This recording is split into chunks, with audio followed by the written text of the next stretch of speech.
નમસ્કાર, ગુજરાત દસ્તક ન્યૂઝ સાથે હું છું વિશાલ ચાવડા. તમામ દર્શક મિત્રોનું અમારી ચેનલમાં હાર્દિક હાર્દિક સ્વાગત છે. મિત્રો, સુરતની ધરતી ઉપર અનેક લોકો છે તે સેવાનો જે કાર્યક્રમ છે તે પોતપોતાની રીતે કરતા હોય છે, પરંતુ આ ધરતી ઉપર એવા પણ હિરલાઓ છે જે લોકો વચ્ચે આવ્યા વગર જ પોતાની જે સેવાનો જે કાર્યક્રમ છે, જે ધર્મ છે તે નિભાવતા હોય છે. નાના વર્ગના લોકો હોય છે, ગરીબ લોકો હોય છે, તેમને તેમની આર્થિક મદદ અને તેમને કરિયાણા હોય કે પછી કોઈ પણ સેવાકીય કાર્યક્રમ હોય એમાં હંમેશા આગળ રહેતા હોય છે. આપણી સાથે એવા જ એક ભાઈ છે જે ટેક્સટાઇલ સાથે સંકળાયેલા છે. એમાં નવનીતભાઈ, પહેલા તો સૌપ્રથમ આભાર આપનો, આપ અમારા સ્ટુડિયોમાં આવ્યા. નવનીતભાઈ, આપ કેવી રીતે આ સેવાનો કાર્યક્રમ કરો છો, અમારા દર્શક મિત્રોને જણાવશો? મારું નામ છે નવનીતભાઈ દત્ત અને હું વતની છું મંજાસરનો, અને મારો જન્મ થયો છે મોટી મોલી ગામ, જે ઉના ડિસ્ટ્રિક્ટમાં આવે છે. અને સેવામાં તો મારો 2020થી સ્ટાર્ટ થઈ ગયું છે, કેમ કે જે આપણે નાના મોટા લોકો હોય છે એની આર્થિક રીતે મદદ કરીએ છીએ. અને ઘણા લોકો એવા હોય છે કે આપણે સોશિયલ મીડિયા સમક્ષ આપણે લાવતા નથી, પણ જે ગુપ્ત દાન કહેવાય, કે જે આરામથી જે કોઈ લોકોને ઠેસ ન પહોંચે પોતાના દિલને, એટલે આપણે ગુપ્ત દાન પણ કરીએ છીએ જે લોકો હોય ને એની. હા, પશુપાલનના વિડીયો ને એવું અમે સોશિયલ મીડિયા ઉપર પોસ્ટ કરીએ છીએ, અને જે લોકોની સેવા ભાવના હોય છે એ અમારા થ્રુ અમારી રીતે અમે કરીએ છીએ. નવનીતભાઈ, ખાસ કરીને આપની જે ઉંમર છે, આ ઉંમરમાં યંગ્સ છે જે એન્જોય કરતા હોય છે અને પોતાની પ્રોપર્ટીના બાપાની પૈસાનો ધુવાડો કરતા હોય છે, અને તમને આટલી ઉંમરમાં આવા વિચાર કઈ રીતે આવ્યા? કેમ કે જો સાહેબ, હું તો ઘણા નાના ફેમિલીમાંથી બિલોંગ કરું છું. મેં બધી પરિસ્થિતિ જોઈ છે. નાનામાંથી અમે શૂન્યમાંથી સર્જન કર્યું છે, એટલે હું બધી પરિસ્થિતિને અનુસરી અને એને ફીલ કરીને આગળ આવ્યો છું. બધું જે અત્યારની પરિસ્થિતિ, જે માહોલ છે, બધા પોતપોતાની રીતે રાઈટ હોય છે. એટલે મને મારા મનથી એવો વિચાર આવે, મારા મા બાપને બધા મેં જોયેલા છે. એટલે મારા પપ્પા ખુદ ફાર્મર છે અને એ બધા લોકો ત્યાં કામ કરતા. અમે પછી ત્યાંથી અમુક સમય થયો એવું આવ્યો તો શું, અત્યારે તો બધી જનરેશન ખબર જ છે કે આપણે સુરત ઉપર શિફ્ટ થવું જ પડે. ગામડું મૂકીને અમે સુરત ઉપર શિફ્ટ થયા. સુરતની અંદર શિફ્ટ થયા, અમે થોડું સ્ટડી કરતા. સ્ટડીમાંથી જેમ જેમ બહાર આવ્યા પછી મને થોડો બિઝનેસ વિશેનો અનુભવ થયો. બિઝનેસ કરવાનું થોડું થોડું સ્ટાર્ટ કર્યું. મેં બી ખુદ 5-7 વર્ષ ભણવાની સાથે સ્ટડીની સાથે, કેમ કે પરિસ્થિતિ જેવી બધી અમારી હતી નહીં કે અમે એ રીતે કંઈ કરી શકીએ. એટલે ભણવાની સાથે સાથે પછી સાઈડ બિઝનેસમાં નોકરી પર કોઈને ત્યાં કામ કરતા અને શીખતા અને એનું બધું ફીલ કરતા, અને એના પાસેથી આખી ગુરુ શિષ્યને જેમ મિત્રતા હોય એ રીતે મિત્રતા કરીને શીખતા. પછી અમારા ગુરુએ અમને થોડુંક સપોર્ટ આપ્યો, સાથ આપ્યો. એના લીધે અત્યારે મેં ખુદના 3 ડિપાર્ટમેન્ટ નવા ઓપન કરી દીધા છે, અને હજી 4થા ડિપાર્ટમેન્ટની વાત પણ ચાલે છે. એ પણ થઈ જશે ટૂંક સમયની અંદર. અને અમારો વ્યવસાય છે કપડા બિઝનેસનું, જે લેડીઝ વેર હોય છે, નાના છોકરાના, બાળકોના, પછી લેડીઝના નાઇટ સૂટ વગેરે ઘણું બધું પોતે બનાવું છું. અને એમાંથી જે અમુક ટકા ઇન્કમ થાય છે, એમાંથી 15થી 17% જે ઇન્કમ છે ને મારી, એ હું આ લોકો પાસે વાપરું છું.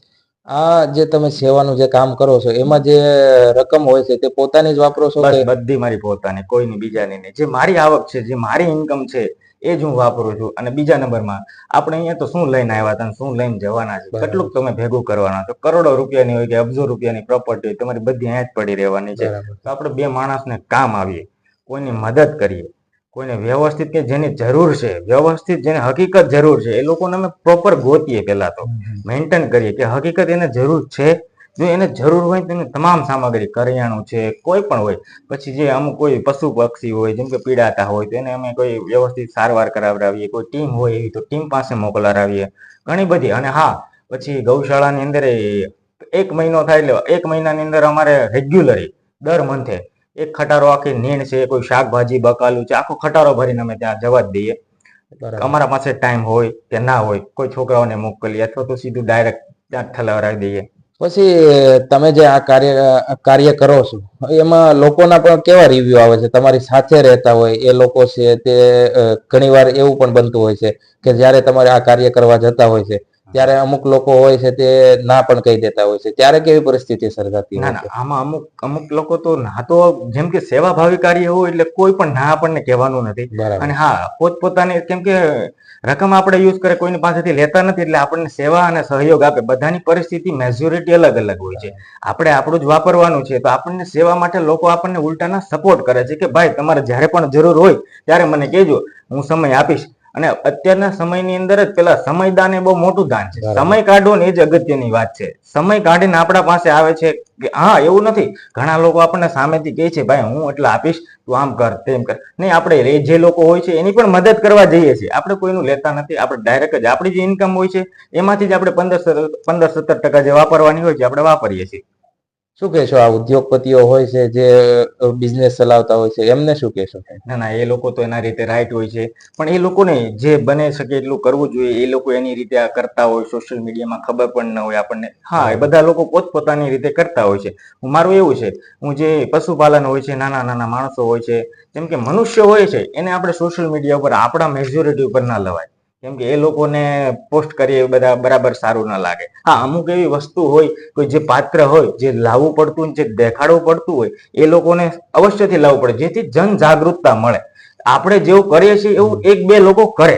અને હું જેવું કરું છું, મેં જયારે આ બધું ચાલુ કર્યું ને 2020 થી, તો મને જોઈને ઘણા લોકો પ્રેરિત થાય છે અને ઘણા લોકો કરે છે. હા, આપણા વિડીયો જોવાથી જો બે લોકોનું સારું થતું હોય, કલ્યાણ થતું હોય, તો આપણે પેલા તો એ જ કરવાનું છે. એટલે આપણે શું કરીએ છીએ, જે વિડીયો મૂકીએ છીએ, અમુક અમુક જે ગૌ સેવાઓમાં ખવડાવતા હોય છે, નાના બતક હોય છે, એને મમરા ખવડાવીએ, અમુક કેડિયારું પૂરીએ, જે આપણે ખવડાવવું પડતું બધું ખવડાવીએ. તો એ નાનું કોઈ દાન કરવું એ બહુ મોટી વસ્તુ નથી. દાન તમે રૂપિયાનું કરી શકો ને 2 રૂપિયાનું કરી શકો. ફૂલની તો ફૂલની પાકડી, તમે કીડીને કણ ને હાથીને મણ એના બરોબર છે. એટલે તમે જે રીતે કહો છો એ રીતે થોડું તો થોડું, ફૂલની તો ફૂલની પાકડી. આપણી પાસે 10 રૂપિયા હોય તો 5 રૂપિયા દાન કરી દો. ક્યાં આપણે બહુ મોટું દાન કરવું છે? જે લોકોની જેવી પરિસ્થિતિ, ઓછા પૈસા હોય તો ઓછું પણ દાન થાય છે, વધારે હોય ભગવાને આપણને આપ્યું છે ને આપણે આપવું છે ને, આપણને દેવા વાળું કોણ છે? ખાસ કરીને પરિવારમાં આ તમે જે સેવાકીય કાર્યક્રમ કરતા હોય છે, પરિવારમાંથી તમને કેવો સપોર્ટ મળે છે? પરિવારની અંદરથી ફૂલ સપોર્ટ મળે છે. કેમ કે તું બટા જે કરે છે સારું કરે છે. મારા પપ્પા ખુદ ફાર્મર છે. અમે બહુ નાના ફેમિલીમાંથી બિલોંગ કરીએ છીએ અને અમે આ બધી પરિસ્થિતિ જોઈને આવ્યા છીએ. બધી અનુભવ મેં ખુદ અનુભવ કરેલી છે. પછી અમુક એવો સમય થાય, પછી આપણે સુરત અહીંયા શિફ્ટ થયા. પછી મારા પપ્પા ખુદ ફાર્મર છે. એ લોકોની બધી મેં મહેનત જોઈ રહી છે. નાના નાના જરા એવા લાગતા, સરકારી સ્કૂલમાં એડમિટ હતા, ભણતા, એ બધું અમે જોઈને આવેલા છીએ. એટલે આપણે ખોટા રૂપિયા તો વાપરવાના ન હોય. જે આપણને ભગવાને કુદરતે આપ્યું છે, આપણે તો કાંઈ લઈને આવ્યા નથી, કાંઈ લઈને જવાનું નથી, કુદરત આપે છે. નવનીતભાઈ, છેલ્લો સવાલ, અમારા દર્શક મિત્રોને શું જણાવશો તમે? દર્શક મિત્રોને બસ મિત્રો એટલું જ કહેવાનું છે, ફૂલ નહીં તો ફૂલની પાકડી, હાથીને મણ અને કીડીને કણ. જો એટલું થાય તોય બહુ મોટી વાત છે. જેટલો સાથ અને સહકાર આપો એટલું આ દુનિયા આખી બદલી શકે. આપણે નાના એવા વિચારથી આખી દુનિયાનું સર્જન આખું અલગ ઘડાઈ જાય છે. તો આપણે થોડું નહીં તો થોડું, ફૂલ નહીં તો ફૂલની પાકડી, જે લોકોને આપણને ખબર હોય છે કે આને હકીકત જરૂર છે, તો આપણે કોઈને કીધા વગર એને જો એને પહોંચાડી દઈએ ને, તો એનો અંદર આત્મા બહુ રાજી થાય. અને એ રાજી થાય ને એટલે પ્રભુ રાજી થાય. પછી તમે ક્યાંય પાછા ન પડો. ખૂબ ખૂબ ધન્યવાદ નવનીતભાઈ. મિત્રો, આટલી ઉંમરમાં આ જે સેવાનું કામ છે તે કરવું ખૂબ જ અઘરું હોય છે, કારણ કે પરિવાર છે, તેમની જવાબદારી પણ આવતી હોય છે. અને ખરેખર નવનીતભાઈનું જે કામ છે તે ખૂબ જ સરાહનીય છે.